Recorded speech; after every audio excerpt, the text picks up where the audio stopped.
Hello, hello. Christian's here, Brendan's here, Troy's here, Eli, Nate, Chip. Let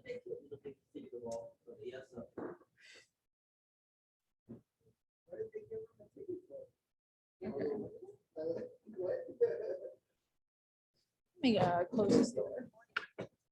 The home always bothers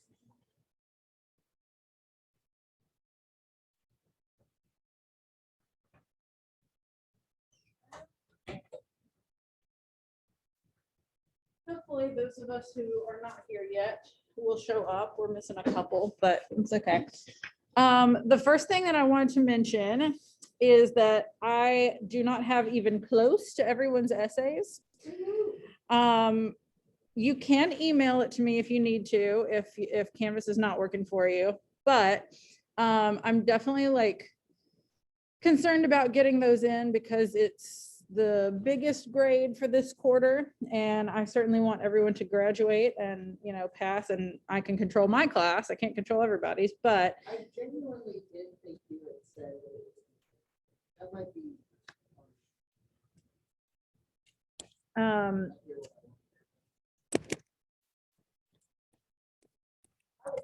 gonna try and turn it in last night, but then I just hit a brick wall.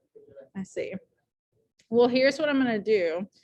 Because, well, when I decided this, I was feeling kind. I'm not really feeling kind anymore, but it's just because I've been annoyed by so many people already this morning. Not any of you, but I'm just like, just kids are so freaking loud, and like you tell people things a million times and they ask the same questions. It's so annoying. But because I was feeling kind when I made this decision, I will take your essay today and not count off points for it. But because a couple of people did turn theirs in a timely fashion, I'm going to give them extra points.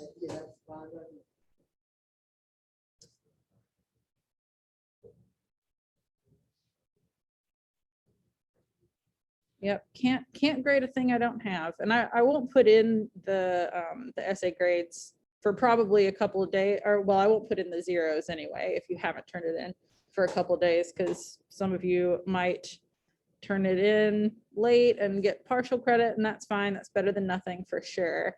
The other thing that I'm concerned about is that a few of you still have not finished the vocab quiz, which has been ages. And well, again, here's the thing. We only have the one quiz grade in Q4. So if you have a 0 for that, it's really going to drag down your grade. And normally, and probably for other classes, I would go ahead and put a 0 in it because we've had a lot of time and people haven't turned it in. But I still want to give you guys a chance to finish it. Let me see who has not turned it in. Yes. So after the essay, there's going to be a final test grade. Yes. It's going to be. I'll tell you about it next week. I'll tell you about it Monday, and it'll be due like the next week. Next week is the last week of like English work. The week after that is we'll still be here, and I'm going to do some senior stuff with you guys and have other people in here. How many weeks do we have left? Until graduation, 13 school days, 20 days in all. 22 and a half days of weekends? Yes. There's actually a lot of weekend days. Yeah. And that includes Memorial Day. We do not have school Monday, and thank God, right? We are, and I'm finally at a point where I feel like for a while now, I've been like, ooh, I'm just really not ready for the school year to end. I'm not ready for you guys to leave. I'm gonna be very sad. But I think I finally just got burned out enough like this week to be like, all right, get them out of here. I'll be okay. We just need this year to be over. I know I'll feel different on graduation day, but for right now, I'm just like, boy, I don't want to feel do school anymore. sentimental, because I mean, Are you? I'm leaving Friday, I am moving Friday. Friday? Yeah, This Friday? no, the last Friday of the school year. Oh, The Friday after. oh, okay, I'm okay, yeah. coming to school with my car packed, and I'm leaving at You guys are so funny. You're talking about coming to school after graduation. I mean, bro, school's so much fun. You don't have to be stressed. plus we have field day on Thursday. Yeah, Um, because I missed the last. no one really expects you guys to be here on the 15th, or sorry, not the 15th, the 14th, the day before graduation. But there's a talent show during 6th and 7th period that day. So that'd be fun. Huh? Did we do anything last field day? I don't think we've ever had a field day, have we? I don't think we have. There was something they did last year. I forget where they did it. We did the fall festival. Yeah, That was really fun. yeah. I wish I would have come to that. That was, I think I will forever remember the pie eating contest. And Daniel Nykirk's face completely covered in berries, and Bryce looking like he was going to throw up because he was eating a sweet potato pie, which is just not the one that you want to like. Oh, that's so The consistency is not good for like eating a ton at a time. They didn't give them the same kind of size? No, they didn't even give them all the same size. I didn't think it was fair. Yeah. Ew. But the winner was a real winner, Antoine Wade, who has grown this year, but he was pretty tiny even last year. He had a big, like one of the biggest pies, and he won, and then immediately went and threw up. He was a champ, I though. went to a pie eating contest with like a fork. I'm just like, no, this is a free pie. Yeah, like I'm not trying to speed through it. Nobody else is gonna try to eat that pie after you've been in it. Okay, so there are a few of you who have not yet finished the vocab quiz, Say they didn't have a chicken pot pie, 'cause that's just. and I would call you out on it, but I'm just gonna email you after class. Email vocab quiz, kids. What? Oh, here comes Corey. Yay. 6 inches thick. Chicken pot. That would be, I'm like, it'd be hot. You're just like, trying to- oh no. It's like, it's kind of a double contest because who can eat it fastest or like finish it fastest, but also like who's gonna be the first to dive in? Like who's gonna get their esophagus burned?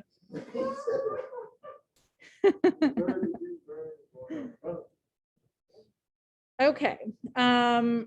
We are going to do a thing today. I'm going to walk you through a pretty short presentation about what stream of consciousness writing is, and then we're going to practice it. And I said this yesterday, but it's very easy. Hey, do you need to come in?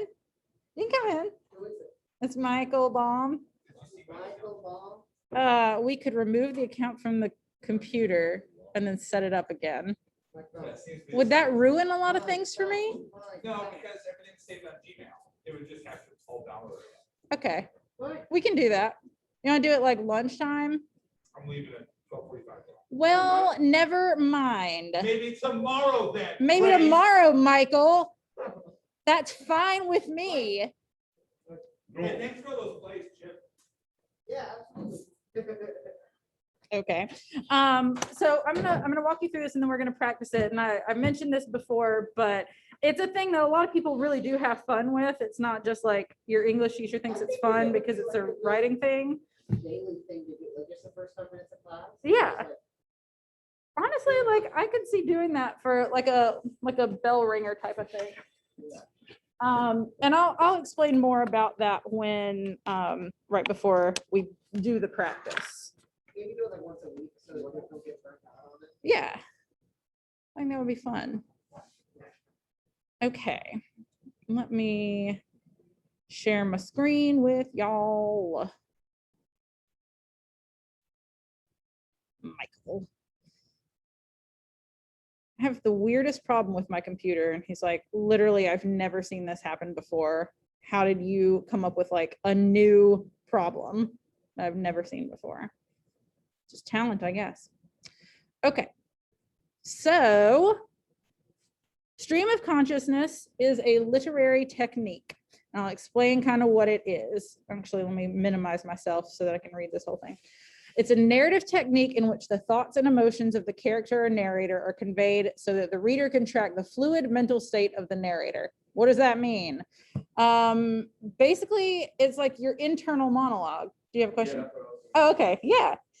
We don't think in a linear way all the time. Like, you know, when you're just kind of thinking to yourself or even talking to yourself out loud, you'll kind of like start on one thing and it'll make you think of something else. So you kind of jump tracks, talk about a new thing or think about a new thing. That's kind of how stream of consciousness writing works.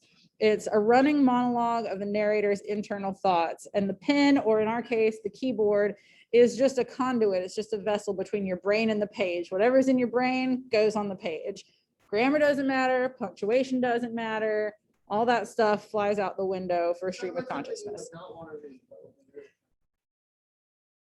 As long as it's like coherent, it's fun to read. And we're gonna look at some examples in both literature and examples that students have come up with in the past.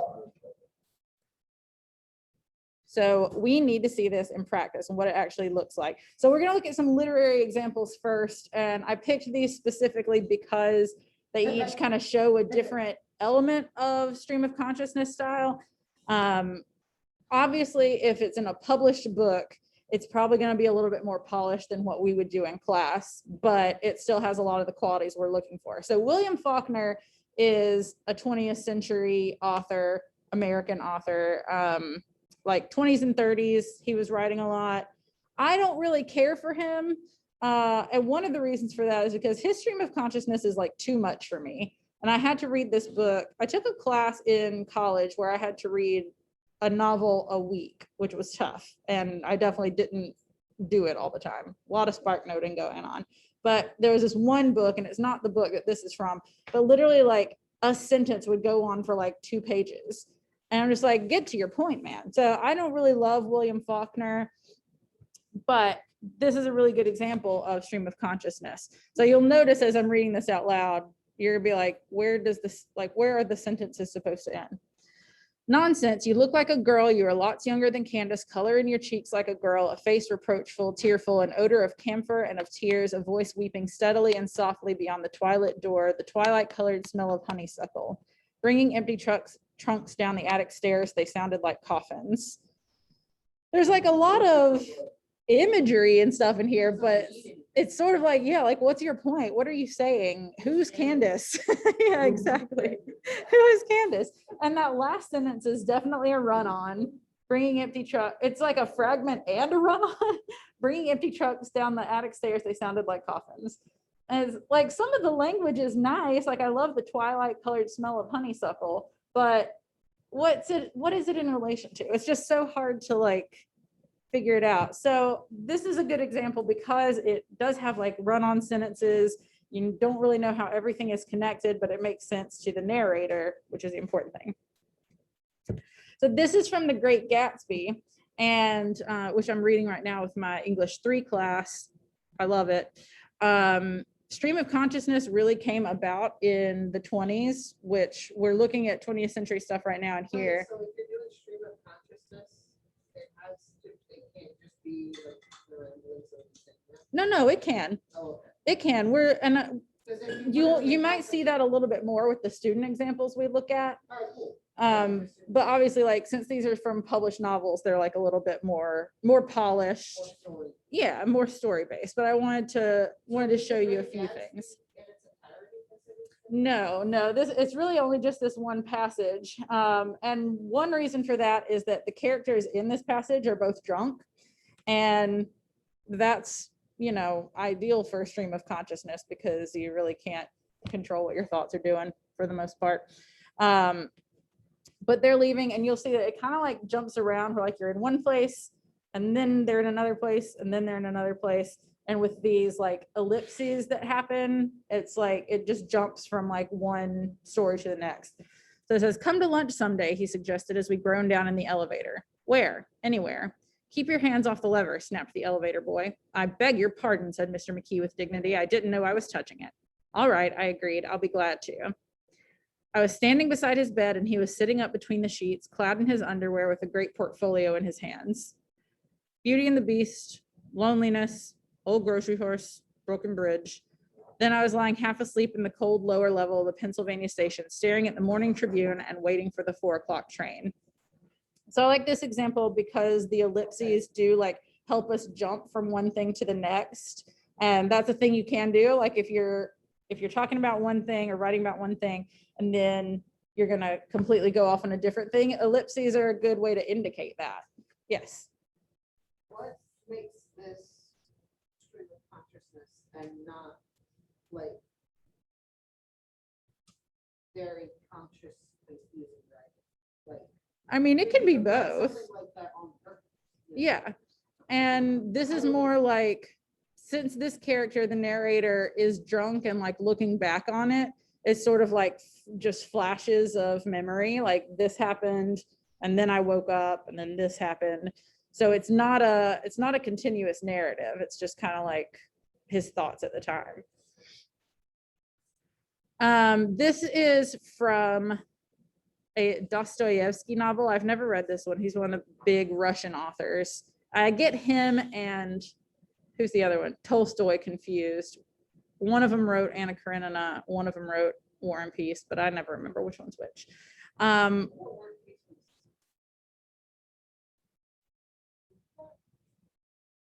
pretty sure it's either Dostoevsky or Tolstoy. I think Tolstoy is Anna Karenina, but I'm not sure. The thing I like about this one is the parentheses. That's a really useful tool in Tolstoy. It's a really useful tool in stream of consciousness writing because of how, like, when we're thinking, we kind of go off on little tangents and then try to come back to our main point. And that's a good way to kind of represent that. So this one, if you take, for instance, and by the way, I have no idea what this passage means. This is beyond me. If you take, for instance, the antithesis of the normal man, that is the man of acute consciousness who has come, of course, not out of the lap of nature, but out of a retort. This is almost mysticism, gentlemen, but I suspect this too. This retort-made man is sometimes so nonplussed in the presence of his antithesis that with all his exaggerated consciousness, he genuinely thinks of himself as a mouse and not a man. It may be an acutely conscious mouse, yet it is a mouse, while the other is a man, and therefore, etc., etc.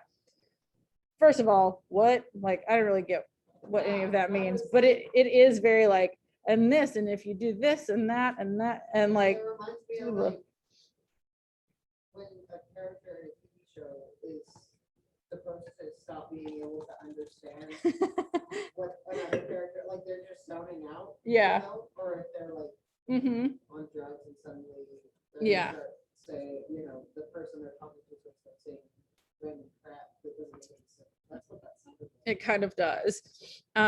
But the little aside in the parentheses, that's a really good tool of stream of consciousness. If you feel like you want to come back to your original point, but you have a little aside thing to say first, that's a good technique. And I think this is maybe the last of our ones from, nope, it's not, we have one more. This is from The Bell Jar, which is actually one of my favorite books. I love this book. It was written by Sylvia Plath, who is a famous, primarily poet, but she did write this book, and she killed herself shortly after writing this book, which is about a girl who tries to kill herself and winds up in a mental institution.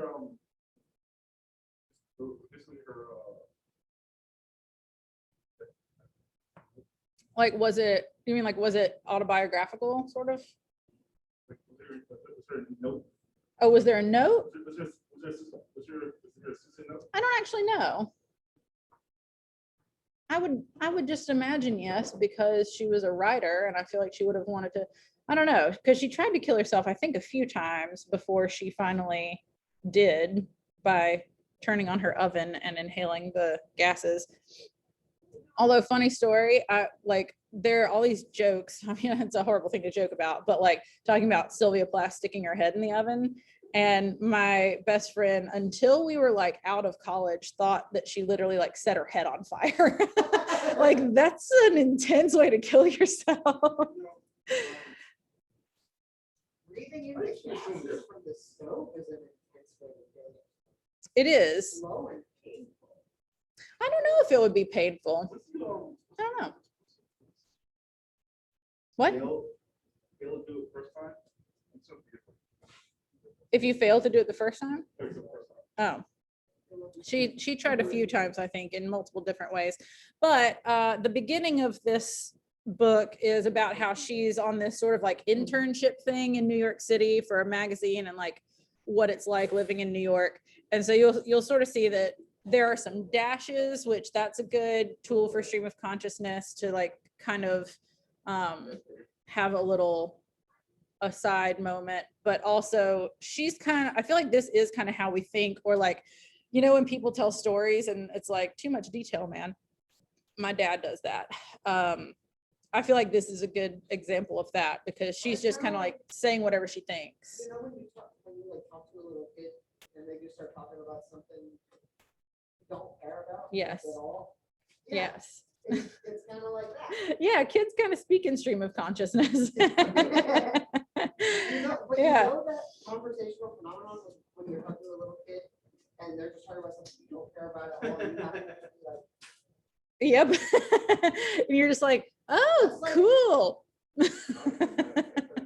that's like every conversation that I have with my grandmother. She can't talk about something I care about. Does she tell you about people that I you don't know, but she just says their names? Like, Yeah. like Oh, you yeah. absolutely know who She they are? does that. Because, you know, that's when like, oh, Christian Cromwell used to live down the road. And I'm like, Talks to me about her job. How the hell am I supposed to care about what a paralegal does? I don't know. I don't know. I feel that way too, for sure, with my dad. So this one says, I was supposed to be the envy of thousands of other college girls just like me all over America who wanted nothing more than to be tripping about in those same size 7 patent leather shoes I'd bought in Bloomingdale's one lunch hour with a black patent leather belt and black patent leather pocketbook to match. And when my picture came out in the magazine, the 12 of us were working on drinking martinis in a skimpy imitation silver lame bodice stuck onto a big fat cloud of white tulle on some starlight roof in the company of several anonymous young men with all American bone structures hired or loaned for the occasion. Everybody would think I must be having a real whirl. Look what can happen to this country, they'd say. A girl lives in some out of the way town for 19 years, so poor she can't afford a magazine. And then she gets a scholarship to college and wins a prize here and a prize there and ends up steering New York like her own private car. This is a good example because it does like, it is very like sort of thought based. Yeah. Like you can tell she's like sort of giving her story or like why she's there, but it is very much like her experience. She kind of goes on and then adds a lot of stuff that like if you were telling this story to somebody, you probably wouldn't include. Like the size 7 patent leather shoes I bought in Bloomingdale's one lunch hour. Like we don't really need to know that, but that's what she's thinking in her head. So it comes out. Yes. So there's no way I can read that. I couldn't, like I'm already prone to not being a great reader. Yeah. And a lot of times what trips me up is just like terms of phrase that I don't understand. Mm-hmm. If I had to read that, it would take me like 30 minutes. Like This just thing? that paragraph. Oh. Yeah, it would be very, I think I would kill when it comes to writing, but I wouldn't be able to read anything. We'll find Oh, out. that's a lot of words. That is a lot of words. That's a I long am passage. absolutely right. Indubitably? Right. Okay. It's just I don't like that. Yeah, it's weird just to look at. I don't know. There's literally no Ooh. punctuation here. This is from Toni Morrison's book Beloved, which is one of my favorite books. Punctuation, he just didn't write it in. It's like- There should be punctuation. And this story is so weird, just to give you like a little bit of background. There's like a ghost baby and then the ghost baby gets cast out, but then this mysterious woman shows up I and don't feel like you can write a story in stream of consciousness. That doesn't make sense. I don't think you can really write a story in stream of consciousness, not the whole thing. Right. But this book is really weird in that it sometimes switches who the narrator is, sometimes it switches like time periods. It's very convoluted, but so good. Really heavy, really dark stuff. But they think that maybe this mysterious woman who has shown up is some like reincarnation or something of the ghost baby. So at this point in the book, this is sort of when,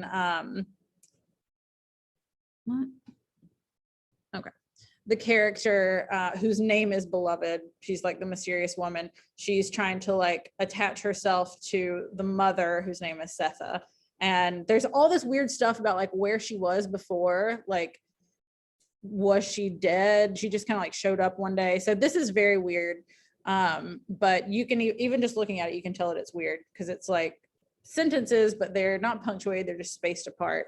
And some of the language doesn't really make a whole lot of sense. I am alone. I want to be the two of us. I want the join. I come out of blue water after the bottoms of my feet swim away from me. I come up. I need to find a place to be. The air is heavy. I am not dead. I am not. There is a house. There is what she whispered to me. I am where she told me. I am not dead. I sit. The sun closes my eyes. When I open them, I see the face I lost. Setha's is the face that left me. Setha sees me, see her, and I see the smile. Her smiling face is the place for me. It is the face I lost. She is my face smiling at me. Very weird. Yeah, kind of talking third person to herself. It's very weird. And this is actually the first of a section of chapters that are all stream of consciousness, but from like different people's perspectives. It's very, very weird. Okay. I'm gonna skip this one just because I think we're like starting to run out of time, but y'all probably know this song. And it's just kind of like the way that it's not really punctuated. It's just like, and this, and this, and this, and this. So let's look at some student examples. I think these are from, I think they're all from English 4 students. I do this in different classes, but I think these are all from English 4 students. So I don't remember who they're all from. So this one says, also, oh, my friend's ex-boyfriend is an impulsive liar who is spreading rumors about her doing something she never did. And honestly, I kind of want to punch him. This is why I don't talk to middle schoolers unless they're cool and mature. But whatever, honestly, I don't get why someone would even try to destroy someone's character in such a way just to be petty. Honestly, is a shame and he needs serious help. Someone who glorifies suicide and mental conditions just for attention. It's cray. I really hope he gets help. Honestly, I wonder where I match up compared to my peers. But then again, I kind of know how it'll turn out because I'm smart yet lazy and I'm not that motivated to prove it. All one sentence, lots of thoughts going on. Yeah, I like this one a lot. And it is just kind of like continuous thought. I feel like this is a really good like prime example of stream of consciousness because she does like start talking about one thing. I think it's a she, and just like keep going and going. It's all one sentence, not a lot of punctuation except for the parentheses. So this one, I can't remember if I have 2 or 3. This might be the last one. Did this a little bit differently, and the stars are just because clearly somebody's name was involved and I took it out. But rather than this like flowing thing, this person has kind of gone like thought, like a list of thoughts. And that's this is what I think of. That's totally fine. I can't wait for Saturday. I'm going to be out with my day ones and I will finally wear something out of my comfort zone. This person says a lot of things. Type. Man, it sounds like an office in here. This would be a great time to finish my drawing of NBA Youngboy. Never mind, I will do that later. I wish I could add gifs, but it will take too much time. Miss McClellan said something, but I didn't hear it. I'm just going to pretend I did though, because I am convinced I am low-key deaf. Why is my phone buzzing? All this typing is annoying. I really want some chocolate right now. Oh man, it's almost time for me to graduate and go to college. Oof, sometimes I feel like there is 3 of me. Yes, Troy. A student in the past. I don't actually remember whose these were. But I did want to point out 2 things about this one. Number one, I wish that this person had kept going and like hadn't run out of time, because we just got to a really interesting thing. Sometimes I feel like there's 3 of me. I'd love to know what they are. I would love to, I think if it were a poem, I would love ending it there. But like, as it is, I just want to know more. Like, I want to know what the 3 people are. And then where it said, I wish I could add gifts, but it will take too much time. I have had students be like, well, can I add this? Can I like do it in different colored fonts? Can I do that? Like make it creative? And I'm like, don't, at least at first, just like brain dump And then later, if you want to like change some stuff or add some stuff, you can, but you don't want to like interrupt the flow of your thought to like search for a GIF. Okay, so we're gonna practice. I'm gonna set a timer, and for the record, 5 minutes goes by like that when you're doing this. Everyone's gonna write for a minimum of 5 minutes. If you want to go longer, you can. Don't worry about grammar or syntax or even logic. Just keep writing. Write whatever you're thinking. If you get stuck, look around you or on your computer and find a random word and start writing about that word. Bullet pointing like that is like. So. That's okay to do. That's exactly what I expected when you very briefly. explained it. Yeah, that's okay to do. So we write the word robot. You can write whatever is in your head. And like I said, if you get stuck, kind of look around. I used to just like, when I had everybody in class, but that would put some people at a disadvantage. I would just like write a list of words on the board so that if anybody got stuck, they'd just look up and it would be like pumpkin and they'd start writing whatever they thought about a pumpkin. But I'm not gonna do that. Just like look around, and if you get stuck, just kind of look around the room and be like, oh, skull, let me write about a skull. So here's the thing about this, and this is on, oh, let me get to your class actually. I hate Mr. Scott. I'm not surprised. Actually, let me make sure I published these. I did not. Okay. Over and over and over again. And let me make sure submitting, we gotta have a submission. You can do this as a text entry, or you can upload to Google Docs. Here's the thing about this. If you write for 5 minutes and turn something in, you'll get full credit. If you write for 5 minutes and you only have like 2 sentences, you're not really making the most of your time. It doesn't matter what you write as long as you're writing. So we should see, you know, at least like a paragraph's worth if you're doing it that way. Yeah. It only what? One sentence? Oh, it can be one continuous sentence. It can be one continuous sentence. Some people, like Chip was saying, he's going to do just like that last example we looked at, like thought. That's totally fine to do. If you don't turn in anything, you won't get the credit, obviously. If you turn in, you know, a good bit, then you'll get the points. You can write about anything. You can write about anything that is in your brain. And I will, it's always fun. Yes, you can. Okay, so let me,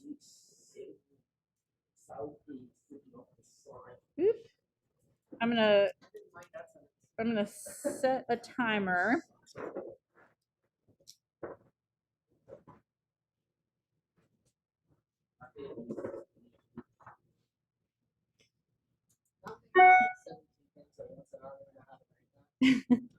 Okay, I'm gonna start this and just write.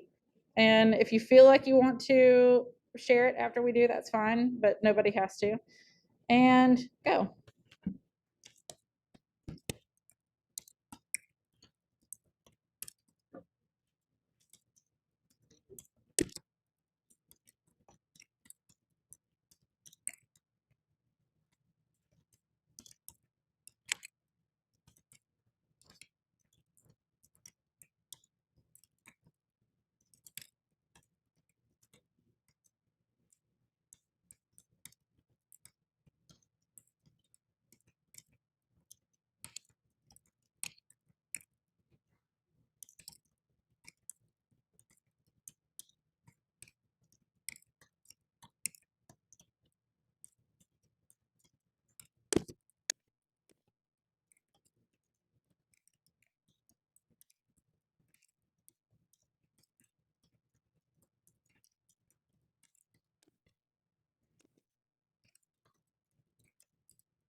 share the class? What? Will we not share the class? Will you have what class? Will we have to share the class? No. No, you just have to send it to me. You can share it with the class if you want. Mhm.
All right.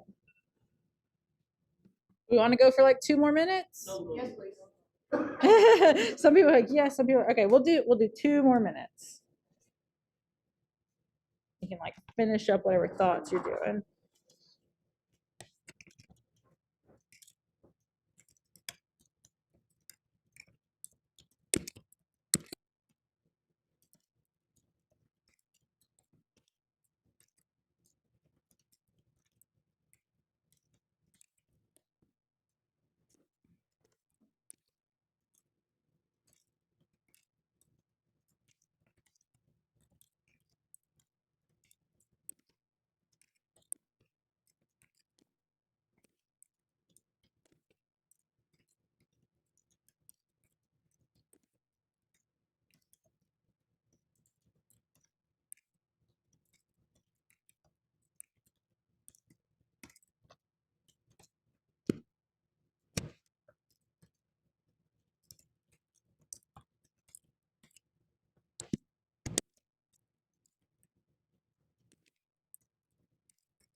Twenty seconds to finish up what you're writing.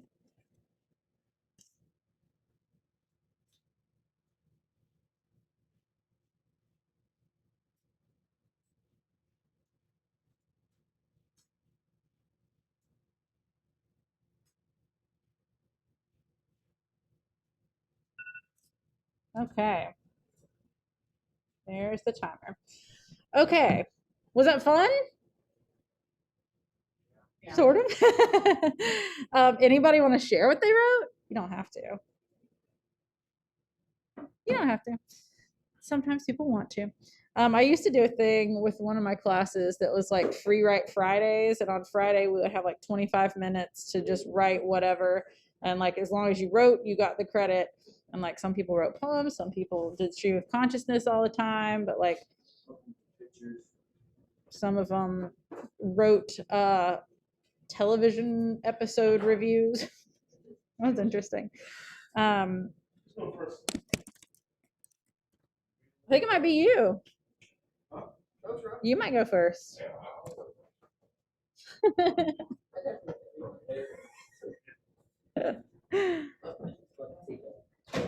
Nobody has to if they don't want to. It can be quite personal. There is an assignment on Canvas. So submit what you have. It is stream of consciousness practice. The thing before it is stream of consciousness keynote. And that's just the thing that we went through, or like Google Slides or whatever. We should do this for a whole class. That would be fun. I think at this point we might not have the time in our schedule to do it. Oh.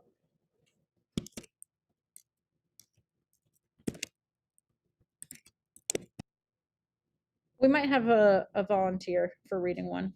Give us a second. I'm trying to look ahead at plans to see if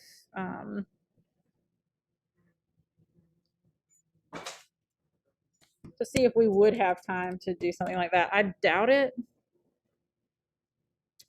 Next week is going to be pretty easy. We're going to do poetry tomorrow and Monday. And then on Wednesday, if you haven't tomorrow and Tuesday, because we don't have school Monday. Who's that? We have on Wednesday of next week, if you have not finished a couple things, I'll hold you and have you finish those. But I think I'm going to show you what the test is like on Wednesday, and then we'll basically have Thursday and Friday to do it. And I don't think it'll even take you all that time, but it's just stream of consciousness practice. Yes. I've got 2 folks.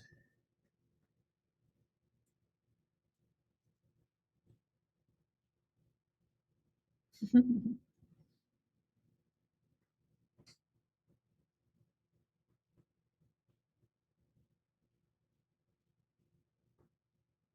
right. Let's refresh this. Okay.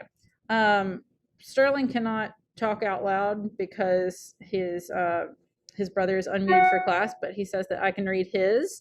So I'm going to read Sterling's. Very interested. Have you ever wondered what happens when you're not around? Like if you tell someone you trust a secret, will they keep it, or will they let it float in the wind and let it whisper through all the streets and alleyways out there? How can you be sure that trust is real? Can you trust? If someone tells you something, can you trust? Is trust an acquired skill, or is it a mentality? If someone says they trust you, does that mean anything? Does that mean they will tell you things they won't tell others, or is that their way of getting you to lower your guard to make room for their lies? All of their lies, of their false truths, make all with the intention to make you feel just trust towards them. Is truth an honorable thing? Is it a scandal? Is it a currency, one that allows you to pay your truths to gain something from others? I love it. I love it. I love how there's just like a bunch of questions, but I also love the idea of truth as a currency. I love that. He did write a lot. I wrote a lot too.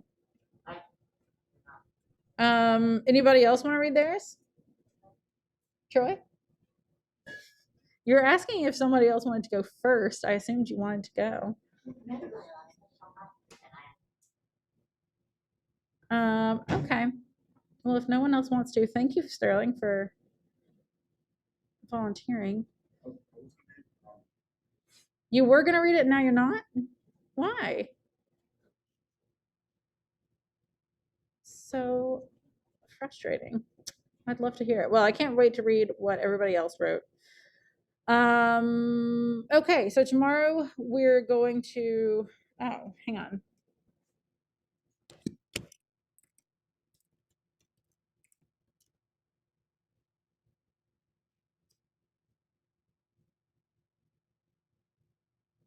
Yeah, we might have one more person.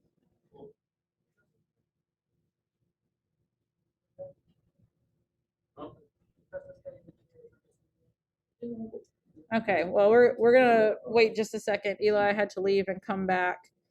So we're gonna see if he can read his. We've only got like 3 minutes, but we'll give it a shot.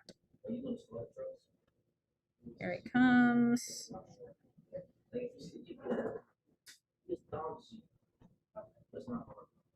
Okay, can we hear you, Eli?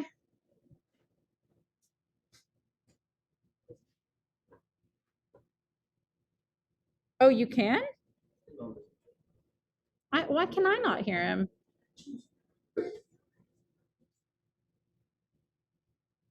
What's going on? Hang on one sec here. Hang on one sec here. Okay, hush. Okay, Eli, try again. Can you hear me? Oh, I can now. Yep. Okay, so I basically just wrote a short Wikipedia page. Okay. Skillet is my favorite band. Skillet has been around since 1996. They have released 3 albums, 3 live albums, 2 compilation albums, 1 remixed album, and 5 deluxe albums. They are considered to be Wow. both Christian rock, symphonic metal, heavy metal, pop metal, and hard rock. They have toured and performed with bands such as Shinedown, 3 Days Grace, Godsmack, Five Finger Death Punch, Papa Roach, Green Day, and many others. Skillet is what is known as a crossover band, which means they are not a Christian band, but a band with Christians in it that plays both Christian and mainstream shows. Skillet is made up of John Cooper, lead vocals, bass, rhythm guitar, Corey Cooper, keys, rhythm guitar, Jen Ledger, drums, lead vocals, and Seth Morrison, lead guitar, backing vocals. John Cooper and Seth Morrison also have a side project called Fight the Fury, which goes more into punk music and metalcore. Corey Cooper and Jen Ledger have more of a pop rock side project called Ledger. That's all that I wrote. Nice. You got a lot written too. That's awesome. Well, thank you too for sharing and or for letting me share. The bell is about to ring. Well, actually the bell's not going to ring, but I have to let you guys go anyway. But we will do some poetry tomorrow. We're actually going to look at my favorite poem, which definitely has some stream of consciousness stuff in it. So yes, submit your essays. If you have not, you have until the end of the day to not have points counted off. See you tomorrow.